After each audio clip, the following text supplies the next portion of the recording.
오늘은 이런 제목입니다. 구원을 받은 에디오피아 여왕 간다게의 국고를 맡은 관리인 넷이. 좀 길죠, 제목이요. 그러니까 이 말씀은 지금 사도행전 8장에 보면 초대교회의 그 집사인 스데반이 죽임을 당하고 또 집사였던 그 빌립을 통해서 또 세상에 복음이 전파되는 과정을 지금 기록하고 있습니다. 이 지금 8장 26절과 40절을 통해서 우리에게 주시는 그 교훈은 지금 빌립 집사를 통해서 그 에디오피아 여왕 간다게라는 그 왕의 국고를 맡은 관리인 넷이가 예수를 영접하는 과정, 그래서 기독교는 되는 과정, 그것을 설명하고 있습니다. 그래서 여러분들 알다시피 빌립을 우리가 이해하려면 물론 요한복음 1장에 가면 그 나다나엘을 전도했던 사람으로 소개가 되고 있고요.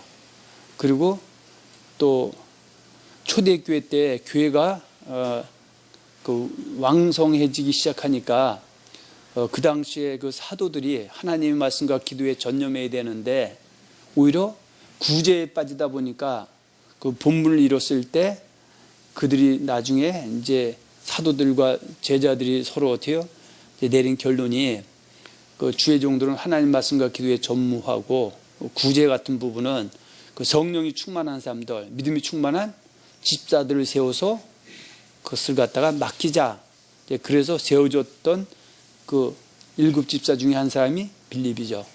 그런데 우리가 그 앞장에 보면 7장 이런 데 보면 이제 스데반이 그 예루살렘에 그 예배 드렸던 유대인들과 또 이렇게 예수가 그리스도라는 것을 증거하다가 결국은 돌에 맞아서 순교하게 되고요. 그 순교가 결국은 어떻게 해요? 전 세계로 복음이 이제 전파되는 이제 그런 계기가 됩니다. 그래서 예수님께서도 미랄이 하나의 땅에 떨어지지 않으면 그대로 있지만 떨어지면 결실에서 많은 열매 맺는 것처럼 그 열매를 맺는 일에 지금 빌립이 지금 쓰임 받는 과정, 그것을 설명하고 있습니다. 자, 우리가 참고적으로 사도행전 4절 한번 봅니다. 4절에서 8절 한번 봅니다.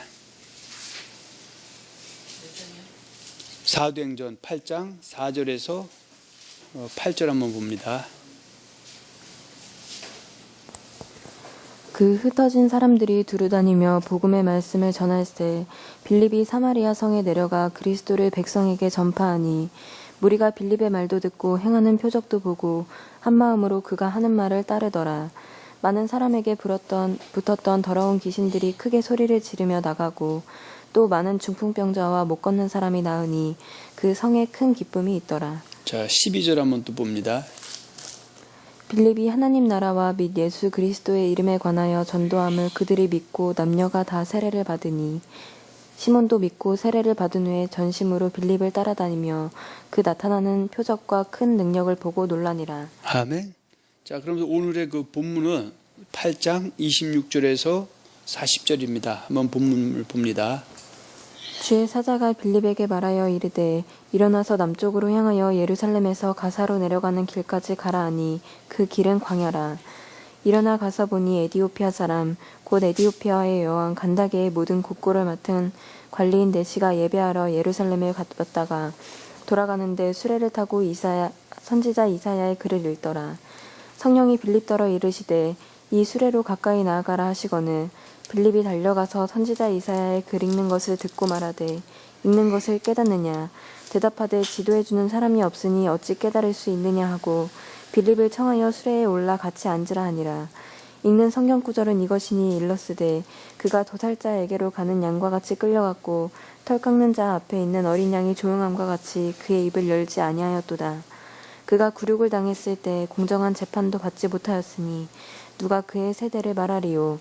그의 생명이 땅에서 빼앗김이로다 하였거늘 그 넷이가 빌립에게 말하되 청컨대 내가 묻노니 선지자가 이 말한 것이 누구를 가리킴이냐 자기를 가리킴이냐 타인을 가리킴이냐 빌립이 입을 열어 이 글에서 시작하여 예수를 가르쳐 복음을 전하니 길 가다가 물 있는 곳에 이르러 그 내시가 말하되 보라 물이 있으니 내가 세례를 받음에 무슨 거리낌이 있느냐. 이에 명하여 수레를 멈추고 빌립과 내시가 둘 다 물에 내려가 빌립이 세례를 베풀고 둘이 물에서 올라올새 주의 영이 빌립을 이끌어 간지라. 내시는 기쁘게 길을 가므로 그를 다시 보지 못하니라. 빌립은 아수도에 나타나 여러 성을 지나다니며 복음을 전하고 가이사랴에 이르니라. 아멘. 지금 빌립이 사마리아 성에 내려가서 복음을 전파했다. 그 지금 사마리아 성은 바로 어디냐면요, 북이스라엘의 이전의 수도가 사마리아. 경우 어떻게 해야지? 사마리아도 이스라엘 안에 있는 그 땅이죠. 근데 거기 가서 복음을 전파했다는 건 뭐예요? 예수가 하나님의 아들 그리스도 메시아라고 증거했을 때 경우 어떻게 해요? 많은 사람들이 예수를 믿고 돌아왔다, 그 얘기죠. 그리고 지금 다시 이제 빌립이 지금 예루살렘에서 가사로 내려가는 길에서 그 한 사람을 만났어요. 이 사람은 누구냐면요, 에디오피아 사람이죠. 다시 말씀드리면 에디오피아 여왕 간다게의 모든 국고를 맡은 관리인 네시를 만났다, 그 얘기죠. 그래서 이 네시를 전도하는 그 과정, 그 과정이 지금 사도행전 8장 26절과 40절에 이렇게 잘 기록이 되어 있습니다. 그래서 이걸 통해서 이미 하나님의 백성된 자들, 아직 예수를 영접하지 않았지만 이스라엘 백성들을 전도하는 과정이 어떻게 진행되고 있는가, 또 예수를 전혀 모르고 여호와 하나님도 모르는 이방인들이 전도하는 마음이 어떤 것인가, 그것이 이제 사도행전에 기록되어 있는데, 후자는 차후로 미루기로 하고, 지금 일단은 우리가 유대인들을 갖다가 지금 어떻게 전도해서 기독교인 그리스도인 되게 했는가, 그 과정을 한번 우리가 더듬어 보려 한다, 그 얘기입니다. 할렐루야. 자, 여러분들 말씀지 첫 번째 보면 사도행전 8장 26절로 40절의 사건은 무슨 사건입니까? 자, 이걸 제가 간략히 정리해서 여러분들에게 드렸는데, 사도행전 8장 26절로 40절은 에디오피아 사람, 곧 에디오피아 여왕 간다게의 모든 국고를 맡은 관리인 네시가 뭐하러? 예배하러 예루살렘에 왔다가 돌아가는 길에 성령의 인도함을 받아서 쭉 빌립을 통하여 구원 얻는 사건을 기록하고 있다, 그 얘기입니다. 자, 사도행전 8장 27절 한번 봅니다. 자, 26절에서 27절 한번 봅니다. 주의 사자가 빌립에게 말하여 이르되 일어나서 남쪽으로 향하여 예루살렘의 가사로 내려가는 길까지 가라 하니 그 길은 광야라. 일어나 가서 보니 에디오피아 사람 곧 에디오피아 여왕 간다게의 모든 국고를 맡은 관리인 네시가 예배하러 예루살렘으로 왔다가 28절 돌아가는데 수레를 타고 선지자 이사야의 글을 읽더라. 아멘. 그래서 오늘 제목은 27절에 있는 제목이죠. 그 말씀이죠. 에디오피아 여왕 간다게의 모든 국고를 맡은 관리인 네시, 이런 제목이죠. 이제 이 네시가 그러니까 예수를 영접하는 과정, 그걸 설명하고자 한다, 이렇게 말씀드렸습니다. 자, 여러분들 말씀이 두 번째 보면 사도행전 8장 26절로 40절을 보면 에디오피아 사람 곧 에디오피아 여왕 간다게의 모든 국고를 맡은 관리인 네시가 어떤 사람으로 이라고 추정하여 볼 수가 있느냐, 그 얘기죠. 자, 그러면 이 에디오피아 여왕 간다게의 모든 국고를 맡은 관리인 네시는 도대체 이 사람의 그 신분이 무엇일까? 우리가 먼저 그것을 한번 생각해 봐야 이 말씀이 더 정확하게 풀어질 수가 있습니다. 에디오피아 여왕 간다게의 모든 국고를 맡은 에디오피아 사람인 관리인 네시는 누구로 추정해 볼 수 있다? 디아스포라 유대인으로 추정해 볼 수가 있다. 자, 그 디아스포라라는 그것은 우리가 좀 멀리 보면 언제냐면요, 바로 분열왕국 시대 때 북이스라엘과 남유다가 있었는데, 그때 그 북이스라엘의 선지자 호세아는 호세아 6장 7절에 보면 그들은 바로 북이스라엘과 남유다는 하나님 앞에 뭐 하겠다? 언약을 어겼다. 누구처럼? 아담과 같이 언약을 어겼다. 그래서 지금도 빨리 돌아오면 하나님 다 회복시켜 주지만 돌아오지 않으면 신명기 28장 15절로 68절에 약속한 대로 때로는 또 심판이 있을 것이다 라고 외쳐댔지만 사람들이 귀가 막히고 눈이 감기고 마음이 다쳐서 돌이키지 못함으로 주전 722년에 아수르라는 나라에 의해서 멸망당할 때 그들이 어떻게 해요? 그 소아시아 또 중근동 지방 또 그 아프리카 이쪽으로 어떻게 다 지금 흩어진 것이죠. 왜냐하면 그 아수르라는 나라는 어떻게 해요? 그들의 어떤 그 식민 정책은 정복한 나라 사람들을 모아놓으면 어떻게 해요? 그들이 힘을 키워서 자기들에게 대적할까봐 자기 정복한 나라 사람들 어떻게 해요? 교차적으로 이렇게 바꿔서 흐트러 버립니다.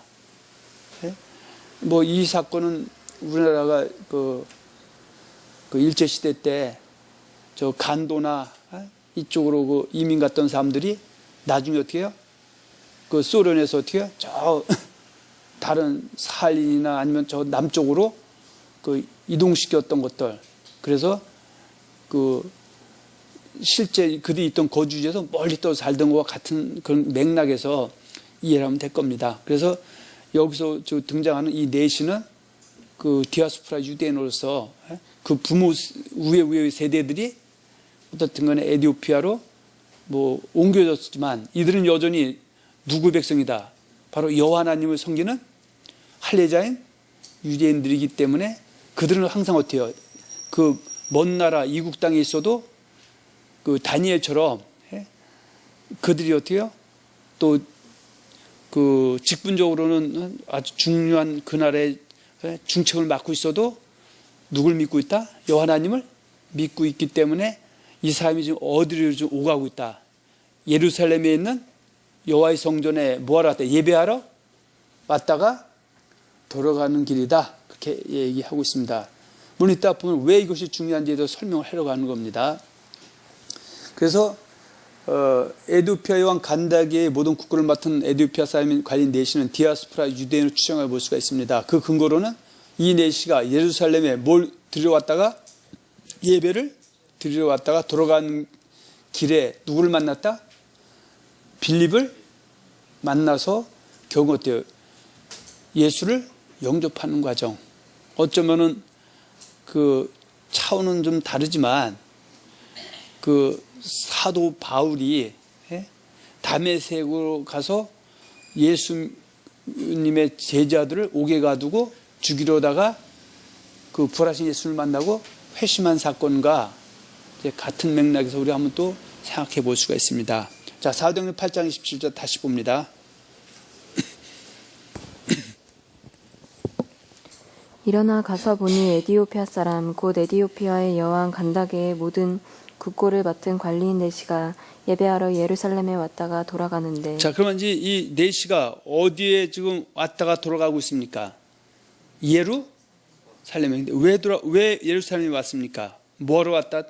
예배 드리러 왔다가 가고 있는 길이었다. 그런 얘기입니다. 할렐루야. 자, 그럼 여러분 말씀지 세 번째 보면 에티오피아 왕 간다기의 모든 국고를 맡은 에티오피아 사람인 관리인 내시는 여호와 하나님께서 보내주시마 약속하신 그리스도고 메시아를 기다리는 사람이었을까요? 아마 이 내시도 로마의 식민지로 있던 본토의 이스라엘 백성들과 같이 그리스도 곧 메시아를 기다리고 있었을 것이라고 우리가 추정해 생각해 볼 수가 있습니다. 그것은 우리가 왜냐하면 지금 유대인들은 어떻게 해요? 창세부터 말라기의 성경 말씀이 그들에게 있고 그들은 그 창세부터 말라기 그 30권의 말씀을 통해서 장차 누가 올 것이다? 그리스도 메시아 구원자가 올 것이다는 것을 대망하면서 그들은 어떻게 해요? 인생을 살아가는 사람들이었었다. 비록 그 거리상으로는 예루살렘과 많이 떨어져 있는 에티오피아에 있지만 그의 그 정신은 어디에 있다? 바로 여호와 하나님께 있기 때문에 예? 이 사람도 여전히 그리스도 메시아를 기다리고 있었을 것이다라고 우리가 생각해 볼 수가 있다 그 얘기입니다. 자, 우리가 지금 어때요? 그 일제시대 때 저 간도나 중국으로 또 러시아, 그 사람들 다 조선족이라고 하죠. 중국 가 있는 사람들은, 후손들을. 그 러시아에 가 있는 사람들은 갖다 뭐랄까, 고려인이다 그렇죠. 그러면 이 사람들이 여전히 어떻게 해요? 그 한국을 떠난 지 부모 세대에서 떠난 지가 100여 년이 넘어도 뭐 아리랑도 부르고 있고 또 떡도 만들고 풍습도 같이 하는 것처럼 이 사람 여전히 어떻게 해요? 그 본토인 예루살렘 이스라엘 백성 거기 있는 사람들과는 약간 차이가 있어도 많은 부분들은 같이 공유하고 있었을 것이다. 우리가 한번 그걸 생각해 볼 수가 있습니다. 네 번째로 에두페 사람, 그 에두페 여왕 간닥의 모든 국호를 맡은 관리인 네시가 예루살렘에 예배로 왔을 당시에 많은 사람들은 여호와 하나님께서 보내주마 약속하신 그리스도 메시아를 기다리고 있었을까요? 답은 당시에는 수많은 이스라엘 백성들, 그러니까 그 이스라엘 백성들은 어떻게 해요? 본토인 이스라엘 백성들, 그러니까 그 이스라엘에 있는 백성들뿐만 아니라 아까 말했던 디아스포라 유대인들도 여전히 어떻게 해요? 이스라엘 백성들이죠. 들은 그리스도 곧 메시아를 기다리고 있었던 것입니다. 왜냐하면 당대 이스라엘 백성들은 구약 성경에 보면 언제? 암흑기, 즉 정치, 경제, 사회, 문화, 도덕, 윤리, 종교의료까지 어둠일 때 여호와 하나님 보내주마 약속하신 누가 올 것이다? 그리스도 메시아가 오실 것이라고 한 말씀을 그는 어때요? 마음판에 새기고 살아가는 삶이기 때문에 그 당시에 어때요? 정치, 경제, 사회, 문화, 도덕, 윤리, 종교적으로 어때요? 정말 최악의 상태였기 때문에 이 사람들은 바로 이 세대의 말로 누가 올 것이다? 그리스도 메시아가 올 것이라고 그들은 어떻게 해요? 대망하고 있었던 것입니다. 어쩌면 성경에 보면 어떻게 해요? 예수님이 그 부활하시고 나서 내가 다시 재림 강림할 것이라고 말씀하셨죠. 근데 예수님이 재림 강림하실 그 시대 여전히 언제요? 그 예수님 초림 때처럼 암흑기, 정치, 경제, 사회, 문화, 도덕, 윤리가 땅에 떨어질 때 오시겠다고 하신 그 약속이 있죠. 그래서 지금도 많은 사람들이 오늘 이 세대의 말로 누가 올 것이다? 재림에 예수님 그리스도께서 예수 그리스도께서 오실 것을 대망하는 것 같은 그런 분위기가 그 당시에는 그 이스라엘 땅과 디아스포라 유대인에게도 만연되어 있었던 것입니다. 할렐루야. 그래서 우리가 알다시피 그 당시에 누굴 먼저 볼 수 있냐면 세례요한의 부모인 사가랴와 엘리사벳도 누가 오실 것을 알고 있었다? 그리스도고 메시아가 오실 것을 알고 있었죠. 그래서 지금 사가랴, 엘리사벳이라는 사람은 어떤 사람이냐? 우리가 누가복음 1장 5절에서 9절에 보면 이 사람들에 대해서 잘 설명하고 있죠. 한번 봅니다.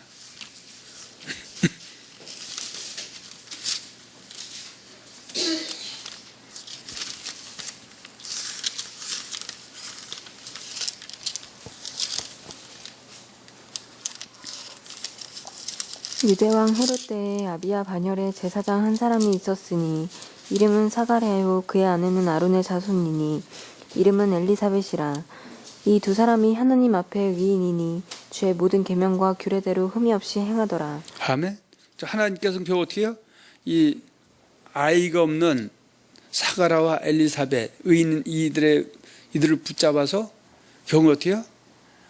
그 이들의 몸에서 그리스도 메시아가 오기 전에 누굴 보내주겠다? 그 말라기 4장 4절과 6절 이사야에 있는 말씀을 통해서 그 그리스도에게로 예비하는 선자를 보내주겠다고 약속하신 대로 결국은 어때요? 사가랴가 제사장의 직무를 행할 때 성령이 임해서 주의 사자가 임해서 네 몸에서 애가 잉태될 것이고 그 아들이 주에게를 예비하는 그리스도 메시아에게를 예비하는 선자 될 것이라는 것을 알고 있었던 것이죠. 할렐루야. 그래서 누가복음 1장 57절과 80절 한번 우리가 보고 진행됩니다.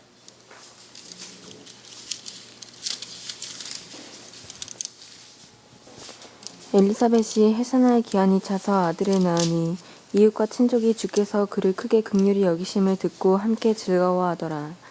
8일이 되매 아이를 할례하러 와서 그 아버지의 이름을 따서 사가랴라 하고자 하더니 그 어머니가 대답하여 이르되 아니라 요한이라 할 것이라 하매 그들이 이르되 내 친족 중에 이 이름으로 이름한 이가 없다 하고 그의 아버지께 몸짓하여 무엇으로 이름을 지으려 하는가 물으니 그가 서판을 달라 하여 그 이름을 요한이라 쓰매 다 놀랍게 여기더라.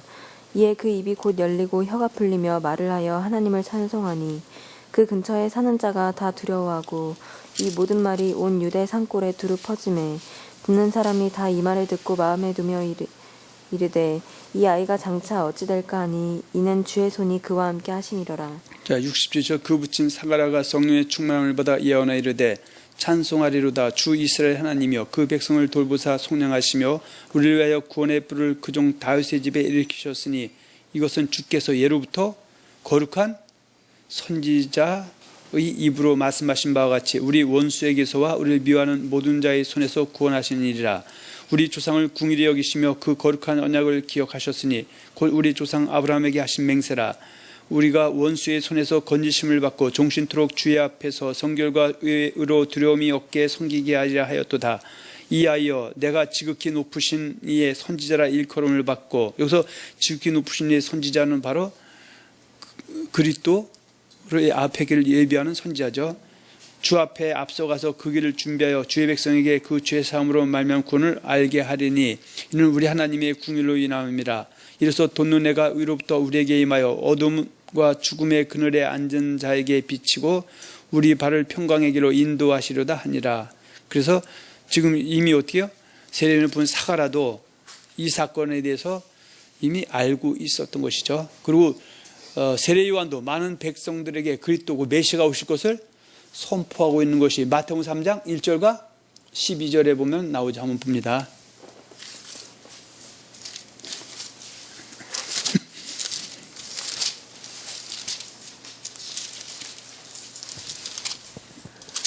그때 세례 요한이 이르러 유대 광야에서 전파하여 말하되 회개하라 천국이 가까웠느니라 하였으니 그는 선지자 이사야를 통하여 말씀하신 자라. 일러스되 광야에 외치는 자의 소리가 있어 이르되 너희는 주의 길을 준비하라 그가 오실 길을 곧게 하라 하였느니라. 이 요한은 낙타털 옷을 입고 허리에 가죽띠를 띠고 음식은 메뚜기와 석청이었더라. 이때에 예루살렘과 온 유대와 요단강 사방에서 다 그에게 나아와 자기들의 죄를 자복하고 요단강에서 그에게 세례를 받더니 요한이 많은 바리새인과 사두개인들이 세례 베푸는 대로 오는 것을 보고 이르되 독사의 자식들아 누가 너희를 가르쳐 임박한 진노를 피하라 하더냐. 그러므로 회개에 합당한 열매를 맺고 속으로 아브라함이 우리 조상이라고 생각하지 말라. 내가 너희에게 이르노니 하나님이 능히 이 돌들로도 아브라함의 자손이 되게 하시리라. 이미 도끼가 나무 뿌리에 놓였으니 좋은 열매를 맺지 아니하는 나무마다 찍혀 불에 던져지리라. 자, 11절에 나는 너희를 회개하게 하기 위하여 물로 세례를 베풀거니와 내 뒤에 오시는 이는 나보다 능력이 많으신 나는 그의 신을 들기도 감당하지 못하겠노라. 그는 성령과 불로 너에게 세례를 베푸실 것이다. 그래서 세례 요한 뒤에 뒤이어서 누가 오실 것이다. 그리스도 메시아가 오실 것이라는 것을 지금 말씀하고 있다고 얘기입니다. 자, 마태복음 11장으로 한번 잠깐 넘어갑니다.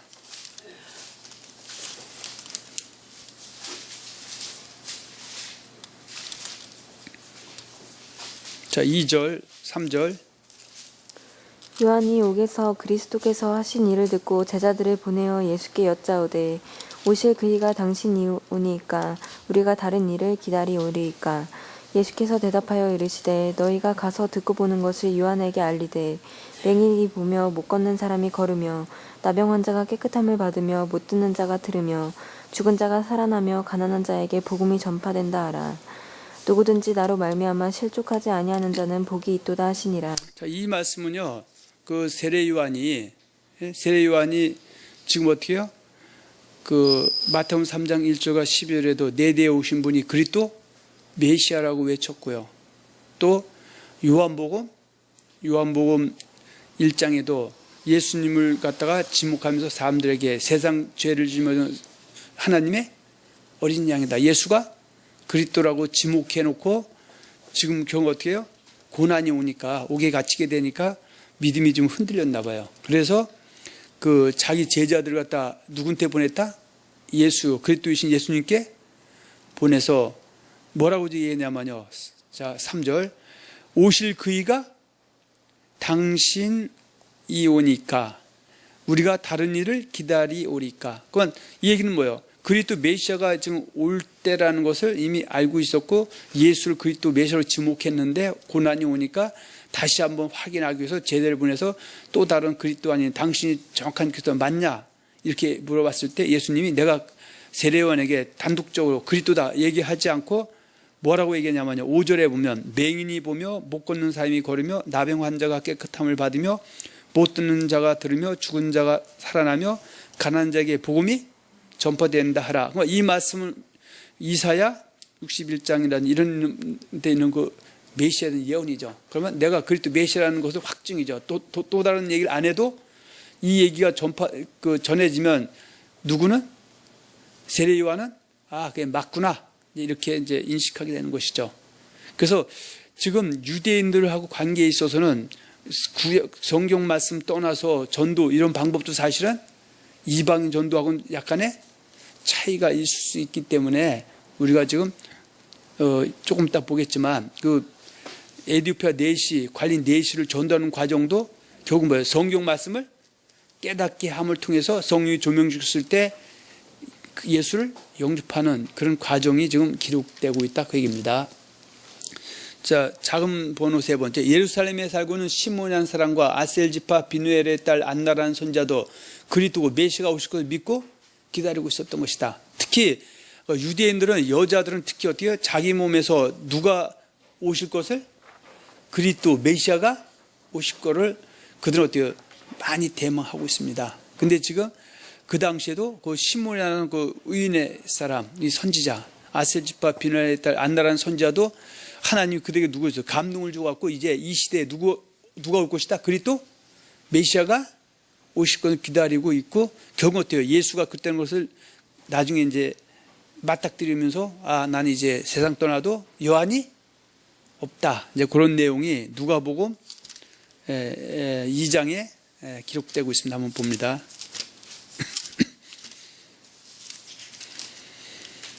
자, 2장 25절에서 35절.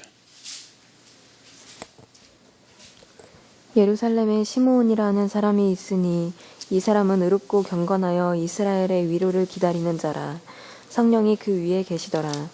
그가 주의 그리스도를 보기 전에는 죽지 아니하리라 하는 성령의 지시를 받았더니 성령의 감동으로 성전에 들어가매 마침 부모가 율법의 관례대로 행하고자 하여 그 아기 예수를 데리고 오는지라. 시므온이 아기를 안고 하나님을 찬송하여 이르되 주제여 이제는 말씀하신 대로 종을 평안히 놓아주시는도다. 내 눈이 주의 구원을 보았사오니 이는 만민 앞에 예비하신 것이요 이방을 비추는 빛이요 주의 백성 이스라엘의 영광이니이다 하니 그의 부모가 그에 대한 말들을 놀랍게 여기더라. 시므온이 그들에게 축복하고 그의 어머니 마리아에게 말하여 이르되 보라 이는 이스라엘 중 많은 사람을 패하거나 흥하게 하며 비방을 받는 표적이 되기 위하여 세움을 받았고 또 칼이 내 마음을 찌르듯 하리니 이는 여러 사람의 마음의 생각을 드러내려 함이니라. 그러니까 지금 이 시몬은 자기가 대망했던 주 그리스도를 만나게 된 것에 대해서 찬송하면서 그러나 이 그리스도 메시아는 어떻게 성경에는 어떻게 해요? 결국은 나무에 달리게 되고 또 자기 동족의 비방을 받아서 죽게 될 것에 대한 그 사건을 이제 안타깝게 이제 얘기를 하고 있다 그 얘기입니다. 만약에 그리스도 그 메시아가 이 땅에 오셨는데 십자가에 달리지 않는다면 나무에 달리면 이 사람은 그리스도다 메시아다. 그리스도 메시아가 아닌 것이죠. 그래서 예수님께서도 그러죠. 내가 지금 이 나무 십자가에 달리는 것은 힘이 없어서 그런 것이 아니라 아버지께서 내게 맡긴 사명을 감당하기 위해서 내 스스로 어떻게 해요? 이 십자가를 지고 가는 것이다. 이제 이렇게 말씀하신 적이 있죠. 자, 2장 36절에서 39절 한번 봅니다. 또 아셀지파 바누엘의 딸 안나라 하는 선지자가 있어 나이가 매우 많았더라. 그가 결혼한 후 7해 동안 남편과 함께 살다가 과부가 되고 84세가 되었더라. 이 사람이 성전을 떠나지 아니하고 주야로 금식하며 기도함으로 섬기더니 마침 이때에 나아와서 하나님께 감사하고 예루살렘의 속량을 바라는 모든 사람에게 그에 대하여 말하니라. 주의 율법을 따라 모든 일을 마치고 갈릴리로 돌아가 본 동네 나사렛에 이르니라. 아멘. 이 사람도 마찬가지죠. 이제 그리스도를 만날 걸 대망했는데 이제 만난 사건을 얘기하고 있고요. 또 물론 우리가 예수님 출생했을 때 그 목자들도 결국 어때요? 동방에서 이 그리스도 메시아 나타날 것을 이방인이지만 감동을 받아갖고 이제 와서 몰약과 그 향유를 예수님 앞에 바치는 것들, 그런 사건들이 또 기록되어 있습니다. 자, 또 네 번째 보면요, 우물가의 수가성 여인도 누굴 기다리고 있다고 예수님께 말씀하고 있다? 그리스도 메시아가 오실 것을 기다리고 있었다고 말씀하고 있는 구절이 요한복음 4장 25절 26절입니다.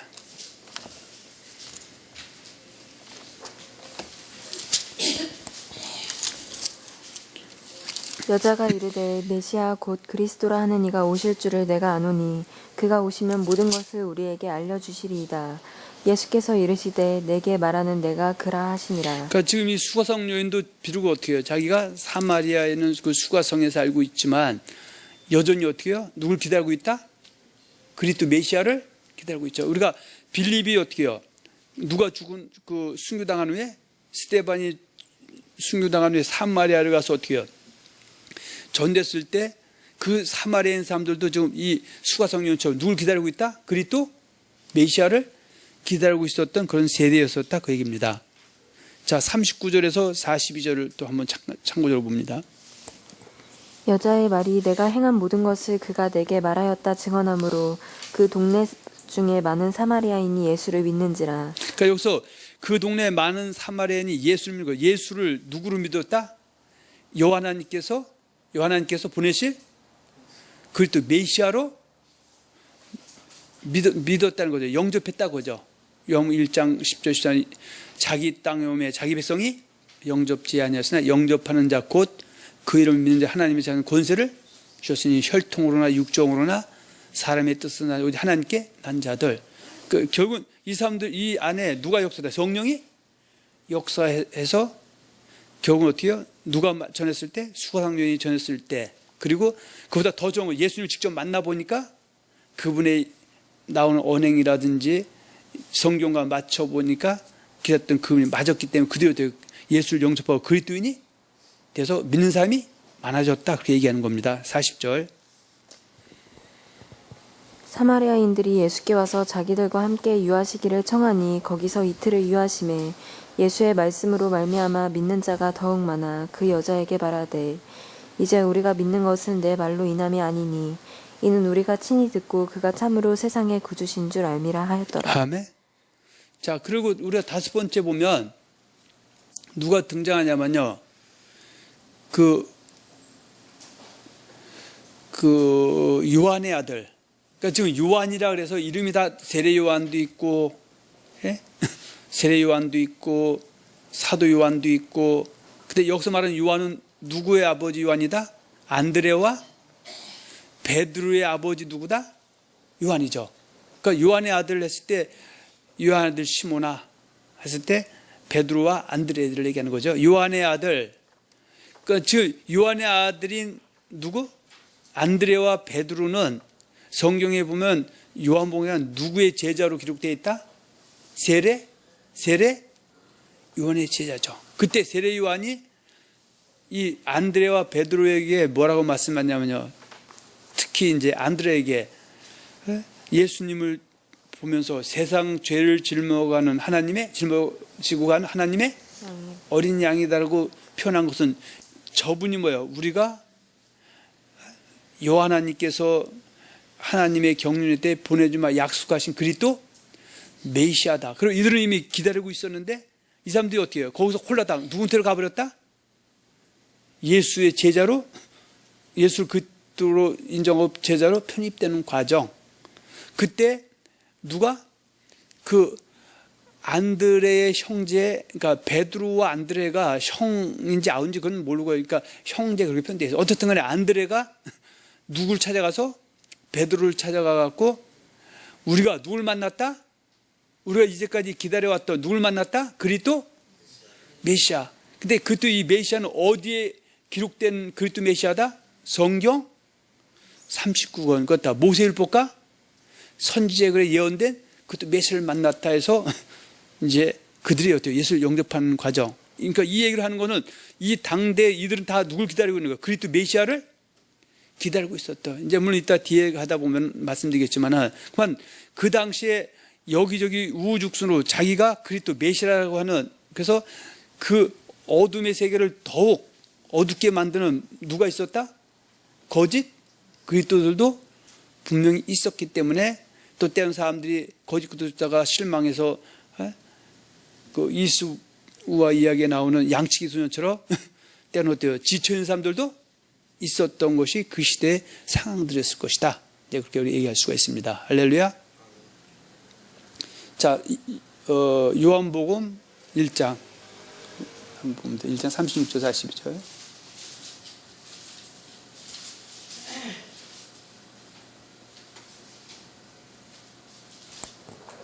또 이튿날 요한이 자기 제자 중 두 사람과 함께 섰다가 예수께서 거니심을 보고 말하되 보라 하나님의 어린 양이로다.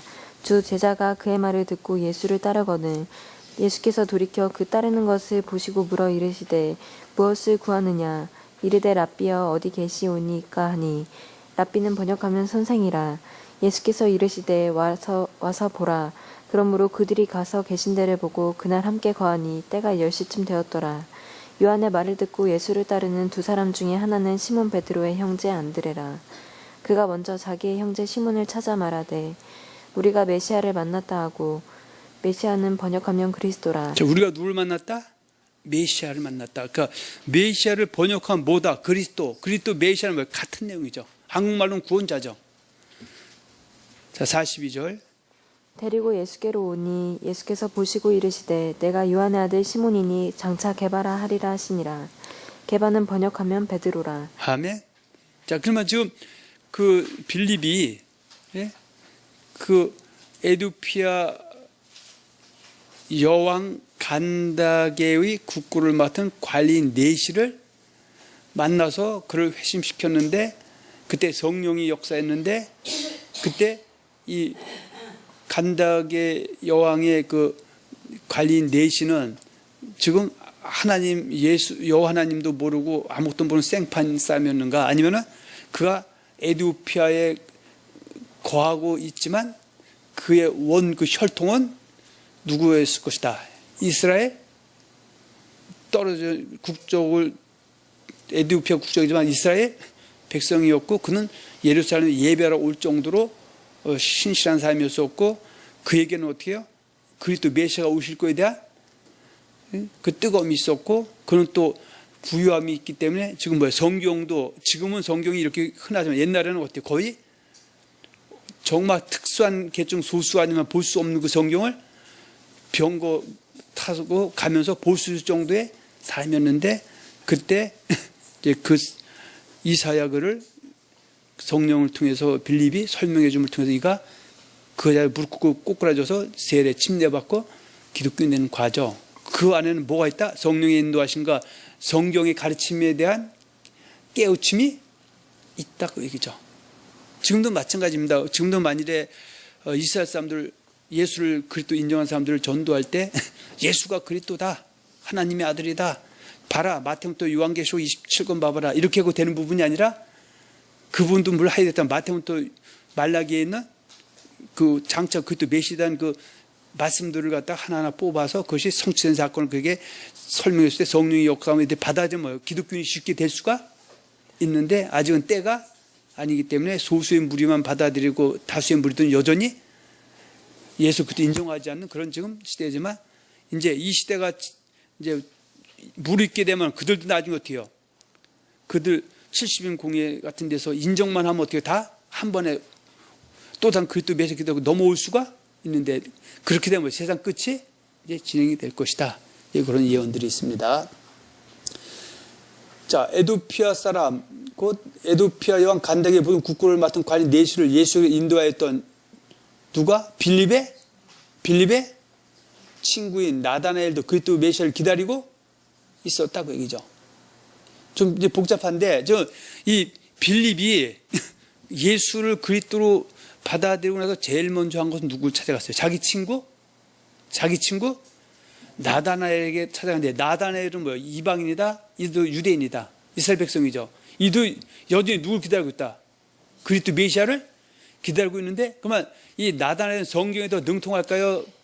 전혀 성경에서 무지할까요? 능통하기 때문에 그 예수가 그리스도를 설명해 주었을 때 그가 나중에 어떻게 해요? 처음에 의심을 품죠. 왜냐하면 나사렛 예수라는 것 때문에 그가 저기를 합니다. 의심을 품다. 왜냐하면 창세기 말라기 성경에는 그리스도는 어디 베들레헴에서 출생하게 된다고 돼 있고, 그래서 그런 식으로 얘기되는 나사렛이. 근데 지금 이 빌립이 나단에게 예수를 그리스도 메시아를 소개했을 때 나사렛 예수는 지금 현재 예수님이 거주하고 있는 그 기준에서 나사렛 예수라고 했는데, 더 일찍이 베들레헴에 출생한 예수 했을 때는, 그리스도가 예수라고 했을 때는 어때요? 더 쉽게 받아들일 수 있었다. 그러니까 선한 것이 어떻게 나사렛에서 날 수가 있느냐, 그리스도가 어떻게 나사렛에 올 수가 있느냐. 근데 경우 어때요? 그가 직접 예수님을 만나갖고 예수님을 대면해 보니까 그 예수가 창세기 말라기 39에 예언된 그리스도 메시아인 걸 알고, 당신 이스라엘 임금이라고 고백하고, 이 여전히 누구의 제자가 된다? 예수님의 제자, 기독교인이 되는 과정이 기록되어 있죠. 그것이 요한복음 1장 43절에서 49절에 기록이 되어 있다고 얘기죠. 한번 봅니다.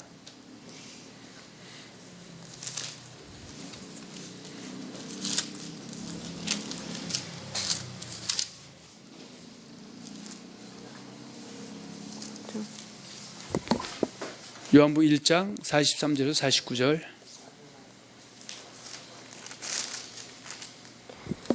이튿날 예수께서 갈릴리로 나가려 하시다가 빌립을 만나 이르시되 나를 따르라 하시니, 빌립은 안드레와 베드로와 한 동네 베세다 사람이라. 빌립이 나다니엘을 찾아 이르되 모세가 율법에 기록하였고 여러 선지자가 기록한 그 일을 우리가 만났으니 요셉의 아들 나사렛 예수니라. 자, 빌립이 나다나엘에게 뭐라고 했냐면 모세율법에 기록하였고 여러 선지자가 기록한 그 일. 이것이 뭐예요? 율법과 선지자가 기록한 오셔 예언된 그리스도 메시아, 그 사람이 바로 누구다? 요셉의 아들 나사렛 예수라 그랬어요. 그랬더니 46절에 나다나엘이 뭐라고 얘기했냐면요, 46절. 나다니엘이 이르되 나사렛에서 무슨 선한 것이 날 수 있느냐. 빌립이 이르되 와서 보라 하니라. 여기서 선한 것은 뭐예요? 그리스도가 나사렛에서 난다고 성경에 기록된 적이 없다, 그 얘기죠.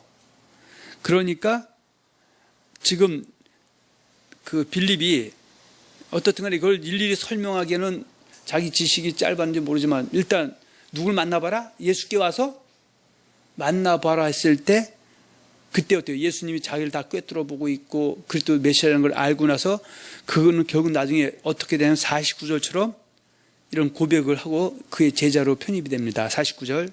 나다니엘이 대답하되 랍비여 당신은 하나님의 아들이시요 당신은 이스라엘의 임금이로소이다. 네, 이렇게 하면서 자기 제자가 되는 과정, 그 얘기죠.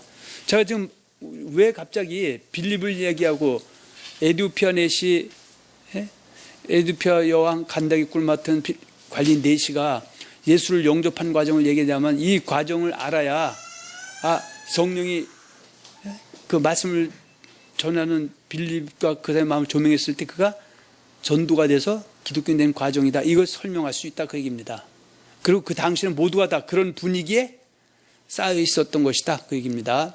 자, 수많은 이스라엘 백성들이 그리스도 메시아를 기다리고 있었던 것이다. 자, 요한복음 10장을 한번 가서 봅니다.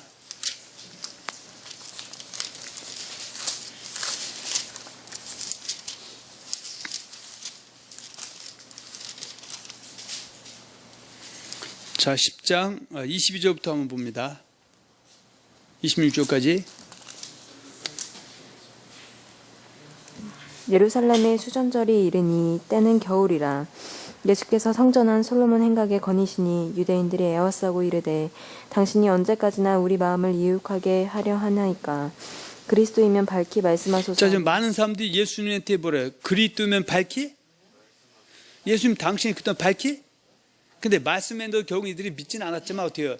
어떻든 간에 안 믿는 사람들도 여전히 마음 한곁에는, 만약 이분이 정말 그도 메시아인데 안 받아들이면 하나님 백성 떨어지는 걸 알고 있기 때문에 그래도 한 번 더 이제 물어본 것이죠. 그랬더니 25절 예수께서 대답하시되 내가 너희에게 말하였으되 믿지 아니하는도다. 내가 내 아버지의 이름으로 행하는 일들이 나를 증거하는 것이거늘 너희가 내 양이 아님으로 믿지 아니하는도다. 내 양은 내 음성을 들으며 나는 그들을 알며 그들은 나를 따르느니라. 아멘. 자, 이렇게 말씀하고 계십니다. 자, 여덟 번째는 예수님도 때때로 자신이 많은 이스라엘 백성들이 기다리고 있었던 그리스도 그 메시아로 자신을 나타내시곤 하였던 것이죠. 아까 요한복음 4장 25, 26절에는 그 수가성 여인, 사마리아에 있는 우물가의 수가성 여인이 나는 그리스도 메시아를 기다리고 있을 때 네가 기다렸던 그리스도 메시아라고 친히 말씀하신 적이 있고요. 또 요한 5장 39절 40절 이 성경이 곧 내게 대하여 증거하는 것이다. 그가 너가 나를 믿지 않고 있다. 이 성경이 뭐요?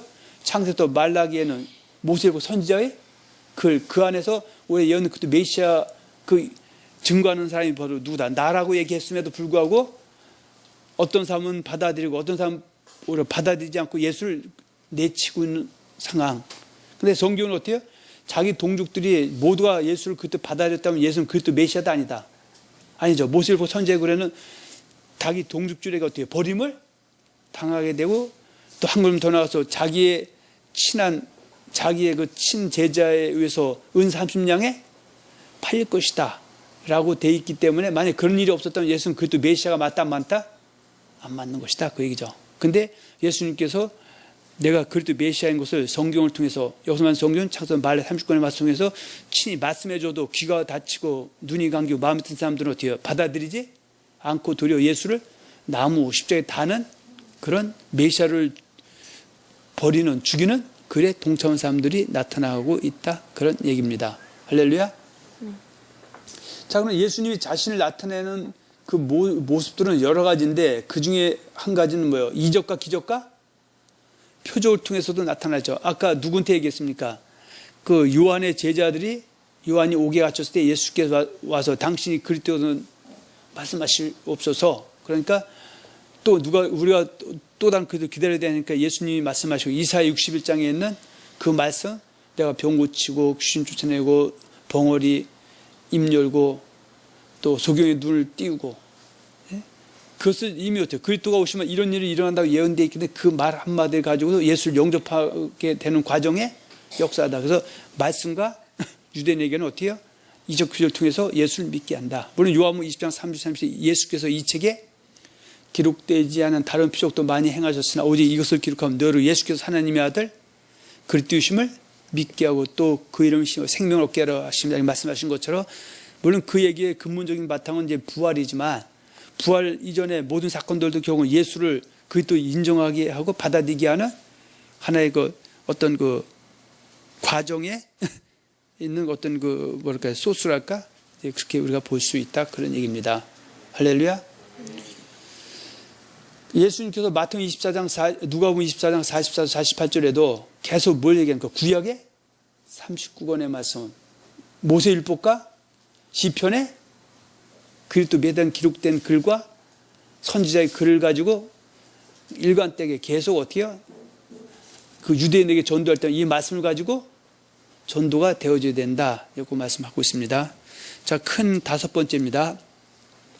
당대의 거짓 그리스도들 곧 거짓 메시아들이 나타나 많은 사람들 미혹하는 부작용도 많이 당대에 나타났었다. 물론 예수님께서 재림하실 때도 이런 일이 일어날 것이라고 이미 지금도 말씀하고 있죠. 마태복음 24장 23절과 24절 거짓 그리스도가 거짓 선자들이 일어나 큰 표적과 기사를 보여 하시면 택하신 자들을 미혹하라. 지금도 어떻게 이런 일들이 지금 수없이 반복되고 있고 하기 때문에 사람들이 지금 어떻게 해요? 초림의 예수를 기다렸던 사람처럼 이미 예수를 믿는다는 사람들도 재림의 그리스도를 기다리고 있지만 이 안에 그 비집고 어떻게 해요? 거짓 그리스도들과 거짓 선자들이 나타나는 것처럼 그 당대에도 초림의 예수 믿는 사람들에게 이런 일이 일어났다. 그것을 이렇게 표현해주는 성경 구절이 사도행전 6장 34절과 41절에 보면 다 기록은 못한 두 사람을 여기서 언급하고 있습니다. 바로 드다라는 사람과 갈릴리 유다. 그러니까 이 드더와 갈릴리 유다 같은 사람들도 어때요? 그 당시에 그때 메시아를 기다리는 사람들의 그걸 파고 들어와서 자기가 그리스도 메시아라고 하다가 나중에 그것이 어떻게 다 거짓 확인되니까 쫓던 사람도 다 흩어지고 한 것처럼 지금 예수님도 어때요? 그들과 같은 목록에 그 같은 그 상황에 놓고 지금 아직 보고 있는 그 유대인들이 지금 사도행전에 보면 많이 있는 것이죠. 자, 한번 봅니다. 사도행전 6장 30 그래서 사도행전 6장인가? 잠깐만요. 5장입니다. 죄송합니다. 잘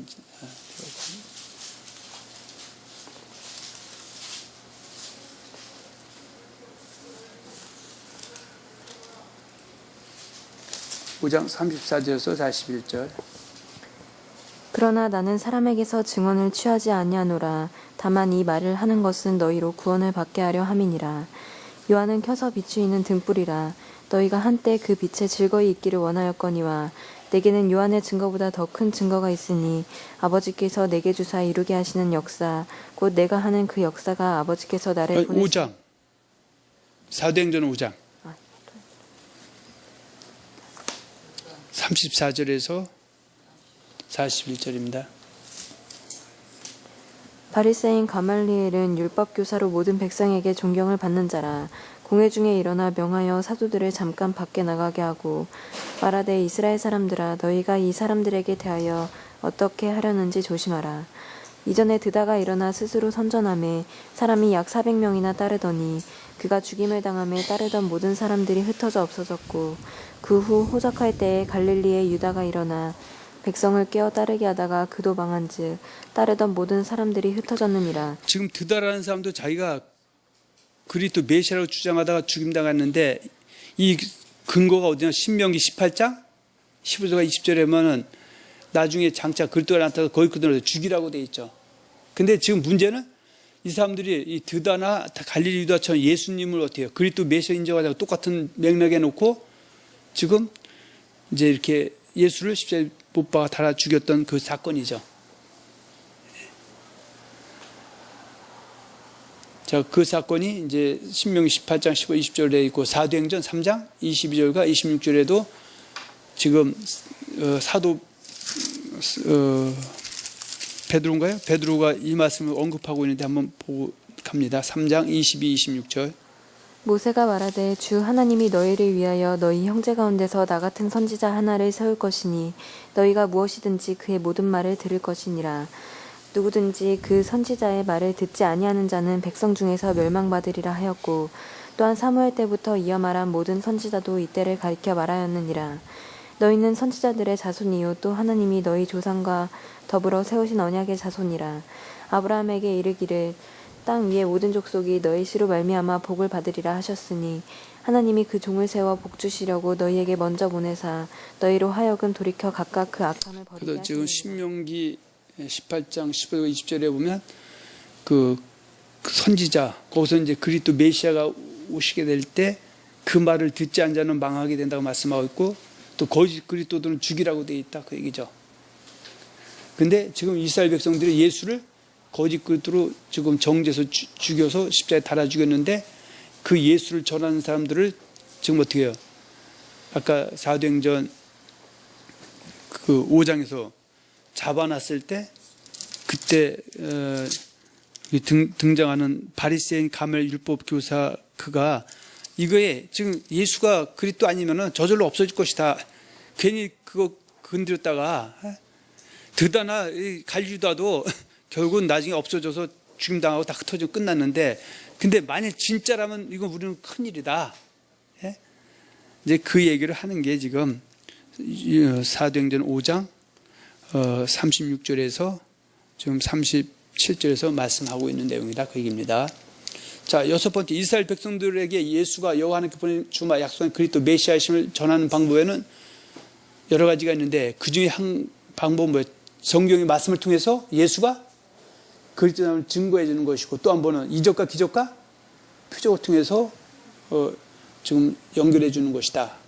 그러니까 고린도 12장 3절에 예수를 주라 시인하지 않으면 아무도 예수를 주라 시인하면 성령으로 하냐고 아무도 예수를 주라 시인할 수가 없다고 하는 것을 우리 한번 참고해 보면은 사도행전 8장으로 다시 한번 갑니다.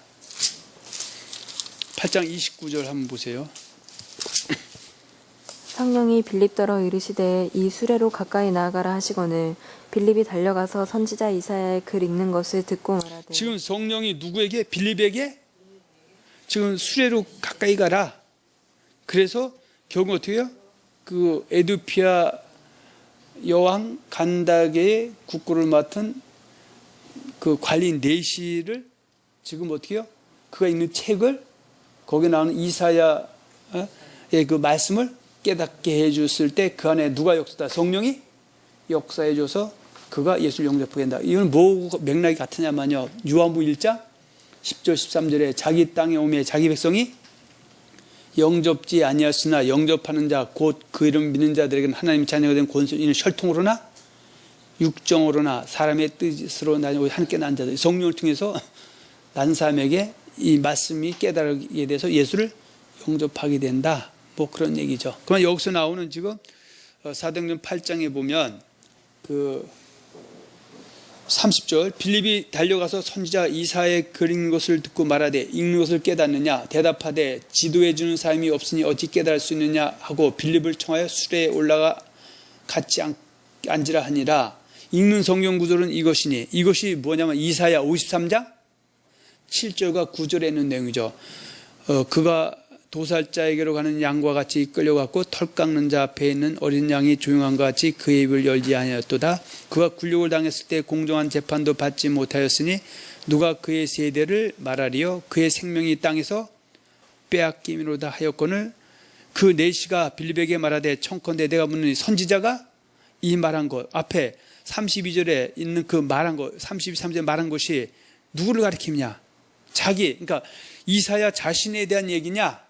아니면 타인 또 다른 누구를 얘기하는 것이냐 그랬더니 빌립이 입을 열어서 이사야 지금 8장 32, 33절에 있는 이사야 53장 7절 9절의 이 말씀은 장차 올 누구 그리스도 메시아 된 말씀인데 그가 누구다 바로 예수다 그렇게 설명해 준 거죠. 예수는 어떻게 해요? 정확한 그 어떤 재판 과정도 다 무시당하고 예?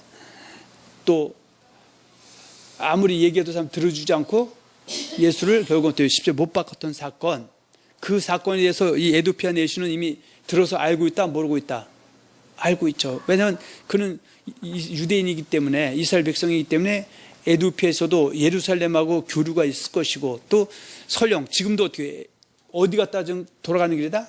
예루살렘에 왔다 돌아가는데 그가 예루살렘에서 듣는 소문이 예수는 그리스도가 아니어서 십자가에 달아 죽였다 하는 말을 또 부활했다는 말도 있는데 어떤 사람은 부활했다 제자들은 부활했다 어떤 사람은 제자들이 감췄다 별수가 다 들린다 했을 때 이 사람은 지금 어느 편인지는 모르죠. 그 순간까지는 예수가 그걸 인정하는 것인지 아닌지 근데 그를 갖다가 방점을 딱 찍게 해준 사람이 누구다? 빌립이 이사야 지금 53장 7절 9절의 말씀이 얼마 전에 예루살렘에서 십자가에 달려 죽은 예수 그가 우리가 이때가 기었던 그리스도 메시아라고 하니까 이 사람이 그때 성령이 역사한 그 사람이 그걸 시인하고 받아들이게 된 과정이죠. 그래서 36절 봅니다. 길 가다가 물 있는 곳에 이르러 그 내시가 말하되 보라 물이 있으니 내가 세례를 받음에 무슨 거리낌이 있느냐. 이에 명하여 수레를 멈추고 빌립과 내시가 둘 다 물에 내려가 빌립이 세례를 베풀고 둘이 물에서 올라올새 주의 영이 빌립을 이끌어 간지라. 자 그래서 마태복음 28장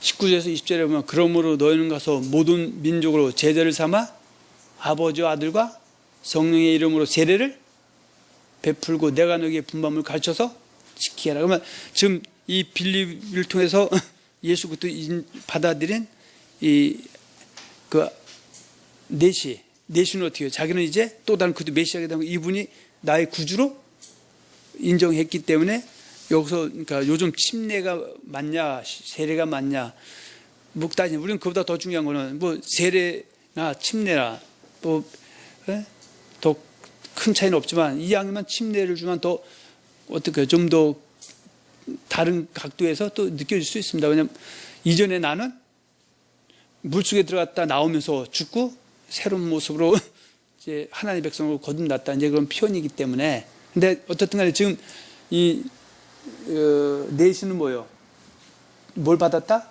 세례를 침례를 받고 그만 이 사람 지금 어디에 가서 그 에두피아에 가서 이제는 누굴 자기의 주로 받아들이는 거 예수를 주와 그들을 받아들이게 되고 그 나중에 어때요? 그 사람이 그 에두피아에서 뭐 전도해서 교회가 세워지게 되고 그러면 여기는 사도들이 서로 연결이 되면 그로 가갖고 교회 세우는데 같이 일하고 또 말씀 전하는 일에 같이 성교도 하고 이렇게 진행이 되겠죠. 할렐루야. 그런 사건이다 얘기입니다. 지금 그 내시가 세례받았다는 그 과정은 앞에 있는 일련의 과정들이 이해되어지지 않으면은 이게 도대체 무슨 얘기인지 그러니까 성경을 많이 읽어도 쉽게 와닿지 않는 것이기 때문에 오늘 그 1시간 정도 갖고 지금 이 얘기를 나누는 겁니다. 자, 큰 본은 7번째 거의 다 끝나갑니다. 빌립이 성령의 인도하심을 입어서 에두피아 사람 곧 에두피아 여왕 간다게의 무등골을 맡은 관리 내시를 전도할 때 어떤 방법으로 접근하였습니까? 내시가 깨닫지 못하고 읽어내려가던 성경의 말씀 이사야 53, 7.9절 성령의 인도하심을 심고 깨닫게 해줌을 인하여 그를 뭐가 되게 한 것이다? 기독균이 되게 한 것이다. 그래서 예수님께서 요한복음 7장 49절에 보면은 이 율법을 알지 못한 무리는 저주를 받은 자. 왜냐하면 이스라엘 백성들은 구약의 39권 모세율법과 선지약을 율법을 알지 못하면 지금 그들이 어떻게 예수를 십자가에 못 박았다는 것도 율법을 안다고 하면서 잘못 알아서 오히려 예수를 달아 죽인 것처럼 예수가 그리스도인데 안 받아들이면은 이전에 여호와의 백성에서 하나님의 백성에서 어떻게 해요? 이제는 떨어져 나가기 때문에 이거 갖다 저주를 받은 무리라고 얘기하고 있다. 그래서 갈라디아서 3장 23절 20절은 믿음이 오기 전에 온 후에는 뭐예요? 율법이 이스라엘 백성들을 누구의 인도는 몽학선생이다? 그리스도에게로 인도하는 몽학선생이 된다. 이제 그렇게 말씀하고 있습니다. 율법의 기능은 여호와 하나님을 섬기는 예수를 섬기는 법으로서의 기능이 있고 또 구약 예수가 오시기 전에는 그 율법이 그리스도에게로 인도하는 안내자 역할을 하는 선생의 역할을 하는 그 기능을 담당하는 것이다. 근데 그 율법을 모르면 어때요? 예수를 오히려 앞에 있었던 사람처럼 못 박아 죽이는 그런 과오를 범하게 되는 것이다. 그 얘기입니다. 자, 빌립도 이스라엘 사람들에게 예수가 여호와 하나님께 보내주신 주마 약속한 그리스도 그 메시아의 심을 전할 때 뭘 통해서이다? 성경의 말씀을 통해서 이것을 증명해 줬다. 그래서 우리가 사도행전 아까 8장 30절과 35절에 나오는 그 말씀을 갖다가 이사야 53장 7, 9절의 말씀이 바로 예수라는 것을 증명해 줌을 통해서 그를 갖다 전도하는 일에 연결해서 쓰임 받았다. 이제 그런 얘기입니다. 사도 바울도 이스라엘 사람들에게 예수가 여호와 하나님께 보내주마 약속한 그리스도 메시아심을 전할 때 성경의 말씀을 통해서인데 이것을 잘 적나라하게 표현되는 구절이 사도행전 28장 23절과 28절에 보면 그 사도 바울이 로마에 그 붙잡혀 갔을 때 그가 어떤 일을 하냐만 한번 봅니다. 28장 23절에서 28절 한번 봅니다. 그들이 날짜를 정하고 그가 유숙하는 집에 많이 오니 바울이 아침부터 저녁까지 강론하여 하나님의 나라를 증언하고 모세의 율법과 선지자의 말을 가지고 예수에 대하여 권하더라. 그러니까 여기서 그들이 누군지를 알아야 됩니다. 그들은 바로 28장 17절 보세요. 사흘 후에 바울이 유대인 중 높은 사람들을 청하여 그들이 모인 후에 이르되 그러니까 여기서 그 로마에 있는 유대인 중 높은 사람들, 이 사람들은 아직 예수를 그리스도로 메시아로 영접하지 않은 사람들인데 그들이 어떻게 해요? 사도 바울이 왔다고 하니까 또 이 사람이 예수를 영접하기 전에도 어떻게 해요? 유대교에서 소문난 랍비고 대단한 사람이라는 걸 알고 있는데 이 사람이 다른 사람들이 처음에 예수를 믿는 사람을 잡아주기 다니다가 어느 날 갑자기 뒤집어져 갖고 예수를 그대로 받아들이고 그 예수를 전하는 사람이 됐으니까 그럼 한번 내가 네 말 한번 들어보겠다. 그리고 어때요? 그가 우거하는 집에 왔을 때 바울이 이 사람들을 갖다 설득하고 설명할 때 뭐 갖고 했다? 모세율법과 선지자를 가지고 예수의 권한, 예수가 그때라는 것을 전했다 그 얘기죠. 그랬더니 24절 25절 봅니다. 그 말을 믿는 사람도 있고 믿지 아니하는 사람도 있어 서로 맞지 아니하여 흩어질 때에 바울이 한 말로 이르되 성령이 선지자 이사야를 통하여 너희 조상들에게 말씀하신 것이 옳도다. 일러스되 이 백성에게 가서 말하기를 너희가 듣기는 들어도 도무지 깨닫지 못하며 보기는 보아도 도무지 알지 못하는도다. 이 백성들의 마음이 우둔하여져서 그 귀로는 둔하게 듣고 그 눈은 감았으니 이는 눈으로 보고 귀로 듣고 마음으로 깨달아 돌아오면 내가 고쳐줄까 함이라 하였으니 그런즉 하나님이 이 구원을 이방인에게로 보내어진 줄 알라. 이게 이제 이사야 6장 9절에서 있는 말씀인데 이 말씀을 인용해 갖고 어떻게 해요? 왜 똑같이 지금 사도 바울이 이스라엘 유대인 중 높은 사람들에게 예수가 그렇다는 것을 모세고 선지자를 가지고 증거했는데 들었다고 다 예수를 영접한 것이 아니죠. 영접하지 못한 사람들 어떻게 해요? 이사야 6장 9절과 10절 말씀 네가 보기는 보아도 보지 못하고 듣기는 들어도 깨닫지 못함을 통해서 나중엔 기회가 있으면 몰라도 현재는 어떻게 해요? 하나님의 백성을 떠나가는 과정, 그것을 이제 한번 여기서 얘기를 하고 있다 그 얘기입니다. 그래서 말씀 모르면 아무것도 아니다. 그 얘기죠. 이제 8번째입니다. 그러므로 저와 여러분들이 많은 영혼들을 전대 옳은 대로 인도하려면 전도자 빌립처럼 믿음과 성령으로 충만해야 된다. 그래서 원래 빌립이 그 모루 택함 받을 때 집사로 택함 받았을 때 그 일곱 집사들은 뭐예요? 성령이 충만한 사람들이었었다. 사도행전 6장.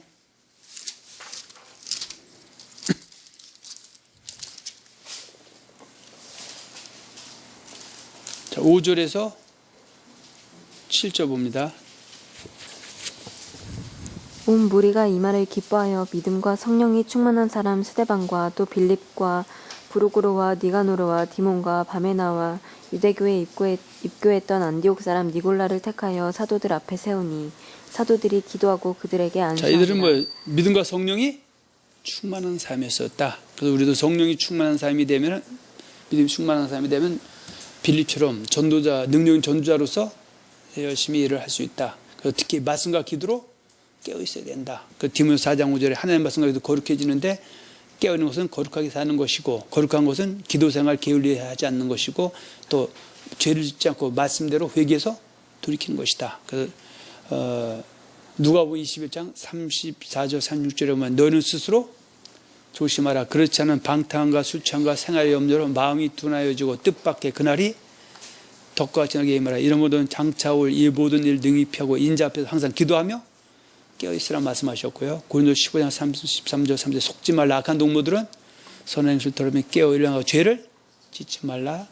하나님 알지 못하는 자가 너희 중에 있기로 부끄럽게 말한다. 그래서 깨어있는 것은 의를 행하고 죄를 짓지 않는 것, 그 안에는 회개에서 열면 삶으로 돌이키는 것, 이것이 바로 성령과 믿음이 충만한 사람. 이런 상태로 나가면 성령이 역사해 주시면 어떻게 구원의 역사, 이 일에 많은 열매를 맺을 수 있다 이렇게 말씀하고 있습니다.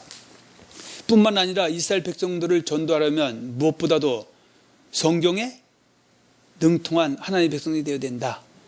그 성경은 율법과 선지자, 그리고 성령님께서도 하나님 말씀을 행하신 날 잊지 말아야겠습니다. 그래서 오늘 한 1시간 정도 걸쳐서 말씀하는데 말씀이 좀 지났습니다. 시간이.